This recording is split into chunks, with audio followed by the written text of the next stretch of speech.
सीखेंगे टेंसेस, जिसको कर्व भी कहा जाता है। पहचान इसकी क्या है, आप सबको पता है कि 3 टाइप्स ऑफ टेंसेस होते हैं, प्रेजेंट, पास्ट एंड फ्यूचर। सो आज इस चार्ट की हेल्प से मैं आपकी हेल्प करूंगी कि आप टेंसेस के बारे में अच्छे से अंडरस्टैंड कर सकें और सीख सकें कि टेंसेस क्या है और उनका कैसे यूज किया जाता है। तो 3 तरह के टेंसेस है, प्रेजेंट, पास्ट और फ्यूचर। अगर हम प्रेजेंट की सिंपल की बात करें, जिसको प्रेजेंट इंडेफिनिट भी कहा जाता है, तो इसमें डू, डज और वर्ब की फर्स्ट फॉर्म का यूज होता है। डू, डज का यूज वहां पे होगा, यहाँ पे आपका जो टेंस है वो इंटेरोगेटिव है, यानी इसमें कोई क्वेश्चन पूछा गया है क्या वो नेगेटिव है, अदरवाइज डू, डज का हम यूज नहीं करेंगे। जैसे सिंपल अगर प्रेजेंट इंडेफिनिट है तो आई ईट आ जाएगा, अगर यहाँ पे नेगेटिव है आई डू नॉट ईट आ जाएगा, और अगर इंटेरोगेटिव है उस केस में डू आई ईट।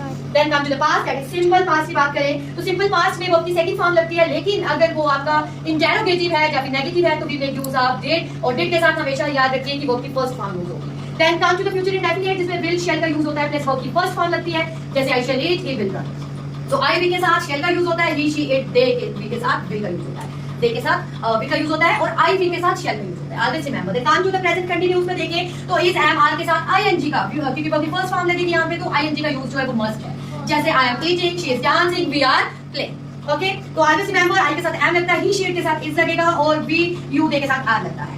उसके बाद हम पास्ट कंटीन्यूअस की बात करें तो वाज वर्ब का यूज होता है, प्लस वर्ब की फर्स्ट फॉर्म के साथ आईएनजी लगता है, जैसे she was dancing, they were playing. Then come to the future continuous तो विल बी, शैल बी का यूज होता है, प्लस वर्ब की फर्स्ट फॉर्म के साथ आईएनजी लगता है, जैसे I shall be eating, she will be dancing, likewise. Then come to the present perfect, तो यहाँ पे हैज और हैव के साथ वर्ब की थर्ड फॉर्म लगती है, जैसे I have eaten, he has written. Then past perfect में सिर्फ हैड के साथ वर्ब की थर्ड फॉर्म लग जाएगी, जैसे he had eaten, we had danced. Okay, सिर्फ हैड लगेगा और वर्ब की थर्ड फॉर्म लगेगी।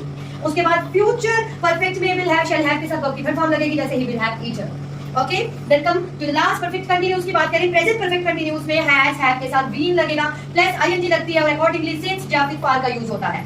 आई have been eating since morning, यहाँ पे जो टाइम जो है वो पर्टिकुलराइज हुआ है, फिक्स है, तो हम सिंस का यूज करते हैं। जैसे मॉर्निंग एक पर्टिकुलर चीज है कि मॉर्निंग से कोई काम हो रहा है तो सिंस लगेगा। फॉर होता है जब आवर्स के लिए, जब मिनट्स के लिए, जो हमें फिक्स नहीं है कि कौन सा टाइम है पर्टिकुलर, तो हम फॉर का यूज करते हैं। देन आ जाइए पास्ट परफेक्ट कंटीन्यूअस में हैड बीन का यूज होता है, प्लस आईएनजी लगता है, और सिंस और फॉर का यूज होता है, जैसे she had been cooking the food for 2 hours. तो यहाँ पे 2 आवर्स फिक्स नहीं है कि वो मॉर्निंग आवर्स से इवनिंग आवर्स से, तो इसलिए हमने फॉर का यूज किया यहाँ पे।